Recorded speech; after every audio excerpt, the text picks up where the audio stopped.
Evolução em Dois Mundos. Autores: Francisco Cândido Xavier e Valdo Vieira.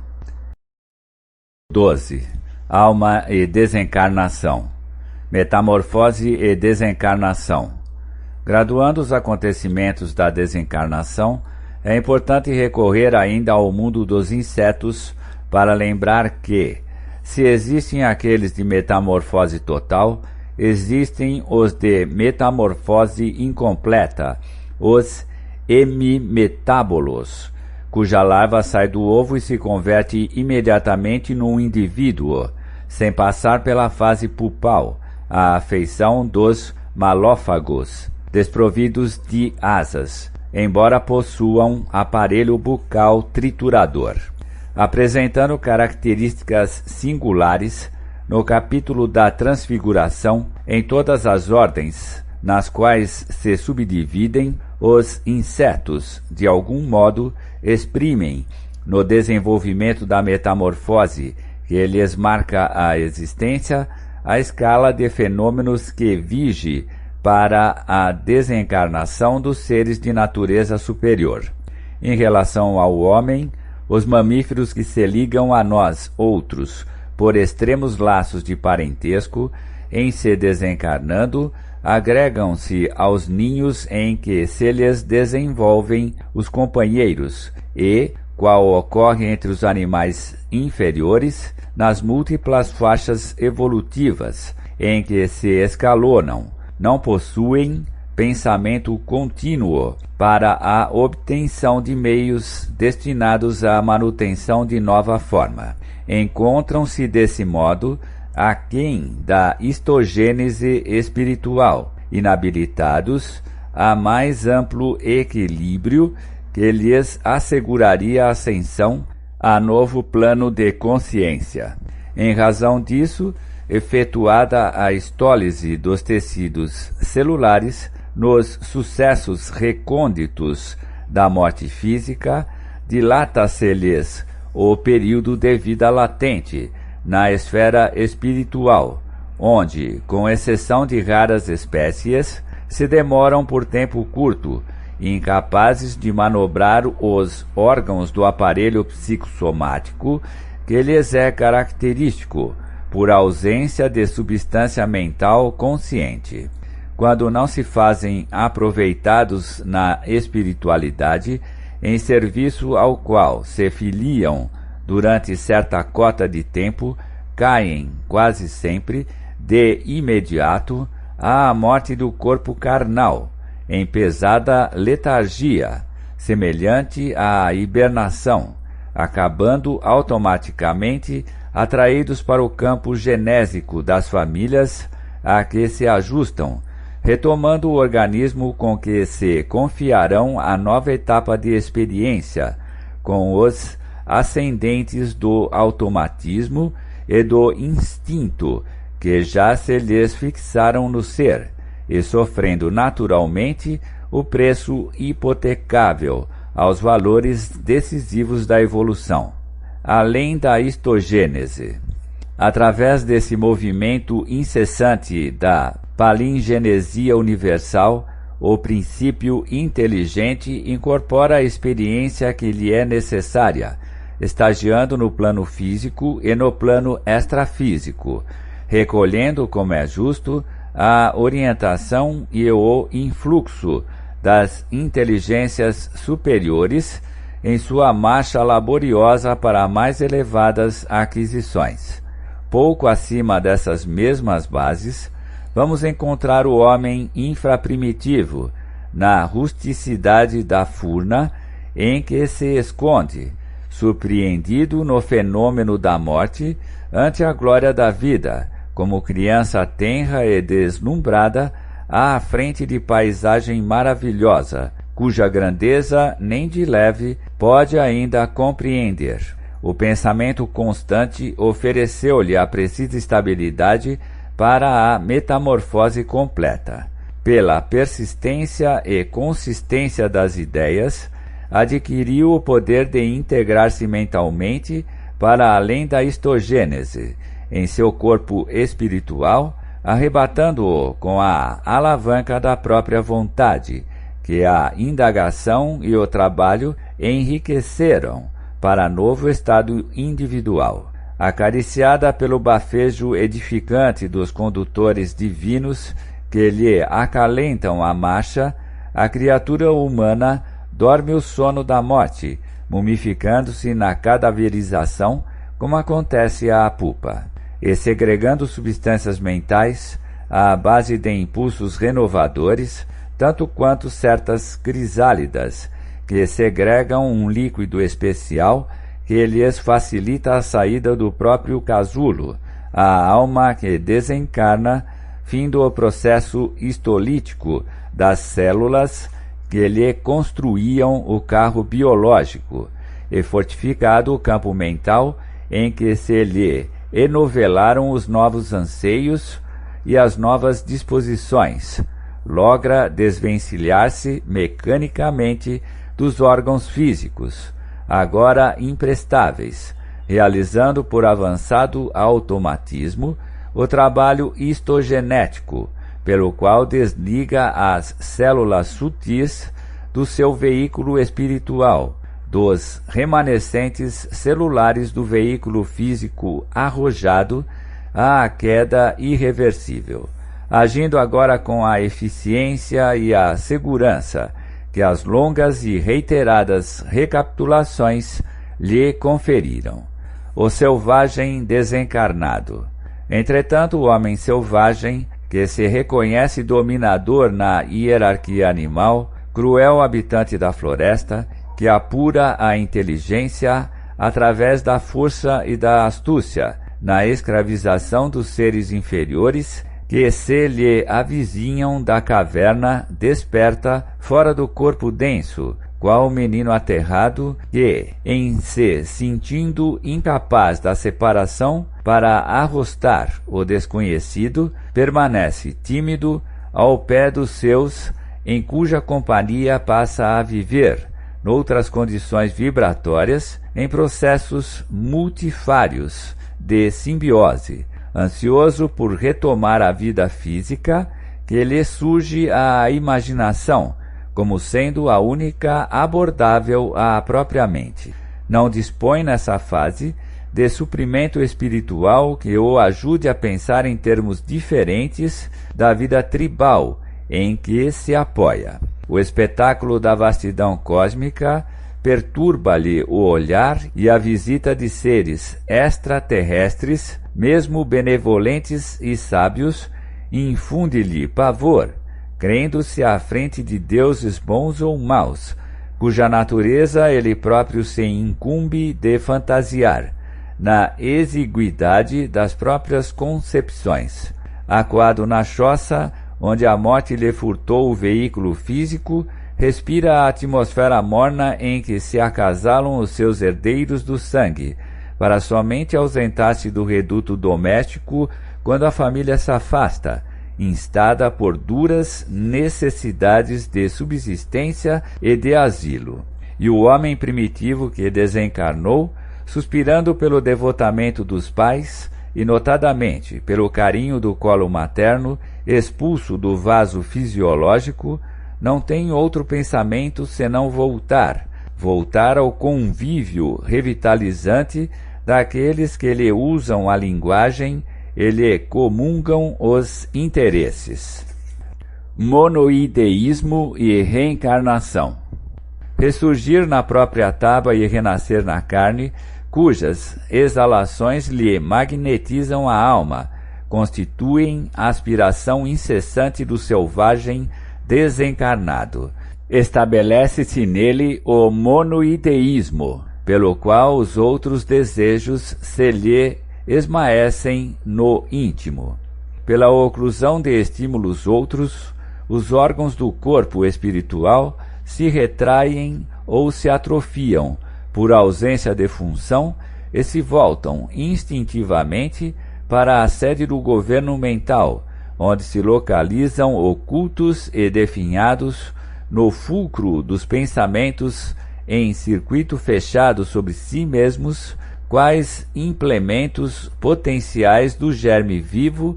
entre as paredes do ovo. Em tais circunstâncias, se o monoideísmo é somente reversível através da reencarnação, a criatura humana desencarnada, mantida a justa distância, lembra as bactérias que se transformam em esporos quando as condições de meio se lhes apresentam inadequadas, tornando-se imóveis e resistindo admiravelmente ao frio e ao calor durante anos, para regressarem ao ciclo de evolução que lhes é peculiar, tão logo se identifiquem de novo em ambiente propício. Sentindo-se em clima adverso ao seu modo de ser, o homem primitivo, desenfaixado do envoltório físico, recusa-se ao movimento na esfera extrafísica, submergindo-se lentamente na atrofia das células que lhe tecem o corpo espiritual por monoideísmo auto-hipnotizante, provocado pelo pensamento fixo-depressivo que lhe define o anseio de retorno ao abrigo fisiológico. Nesse período, afirmamos habitualmente que o desencarnado perdeu seu corpo espiritual, transubstanciando-se num corpo ovoide, entre parênteses, 7, o que ocorre, aliás, a inúmeros desencarnados outros, em situação de desequilíbrio, cabendo-nos notar que essa forma, segundo a nossa maneira atual de percepção, expressa o corpo mental da individualidade, a encerrar consigo, conforme os princípios ontogenéticos da criação divina, todos os órgãos virtuais de exteriorização da alma, nos círculos terrestres e espirituais, assim como o ovo, aparentemente simples, guarda hoje a ave poderosa de amanhã, ou como a semente minúscula que conserva nos tecidos embrionários a árvore vigorosa, em que se transformará no porvir. Nota de rodapé, entre parênteses, 7, ver no livro, entre aspas, Libertação, do mesmo autor espiritual, recebido pelo médium Francisco Cândido Xavier, capítulos 6 e 7, páginas 84 e seguintes, observações sobre estas formas ovoides, entre parênteses, nota da editora. Fim da nota de rodapé. Forma carnal. Todavia, assim como o germe para desenvolver-se no ovo precisa aquecer-se ao calor da ave que o acolha maternalmente ou do ambiente térmico apropriado no recinto da chocadeira, e assim como a semente, para liberar os princípios germinativos do vegetal gigantesco em que se converterá, não prescinde do berço tépido no solo, os espíritos desencarnados, sequiosos de reintegração no mundo físico, necessitam do vaso genésico da mulher, que com eles se harmoniza nas linhas da afinidade e, consequentemente, da herança, vaso esse a que se aglutinam mecanicamente e onde, conforme as leis da reencarnação, operam em alguns dias todas as ocorrências de sua evolução nos reinos inferiores da natureza. Assimilando recursos orgânicos com o auxílio da célula feminina, fecundada e fundamentalmente marcada pelo gene paterno, a mente elabora por si mesma novo veículo físio-psicossomático, atraindo para os seus moldes ocultos as células físicas a se reproduzirem por cariocinese, de conformidade com a orientação que lhes é imposta, isto é, refletindo as condições em que ela, a mente desencarnada, se encontra.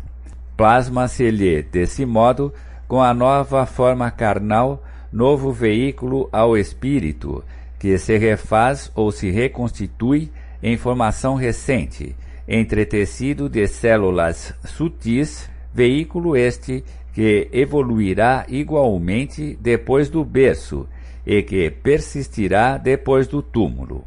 Desencarnação natural. Por milênios consecutivos, o homem ensaia a desencarnação natural, progredindo vagarosamente em graus de consciência, após a decomposição do corpo somático. Recordando as anteriores comparações com o domínio dos insetos, a matriz uterina oferece-lhe novas formas, e assim como a larva se alimenta, assegurando a esperada metamorfose, a alma avança em experiência, enquanto no corpo carnal, adquirindo méritos ou deméritos, segundo a própria conduta, e entregando-se em seguida no fenômeno da morte ou estólise do invólucro de matéria física, a pausa imprescindível nas próprias atividades ou hiato de refazimento, que pode ser longo ou rápido,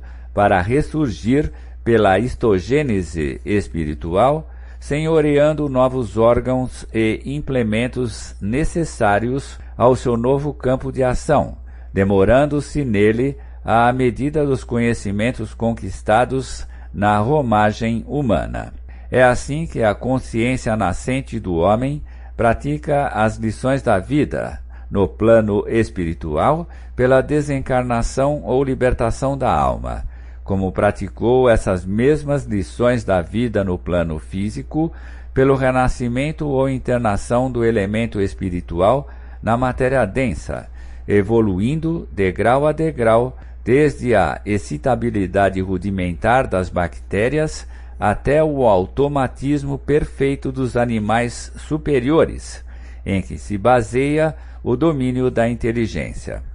Revisão das experiências.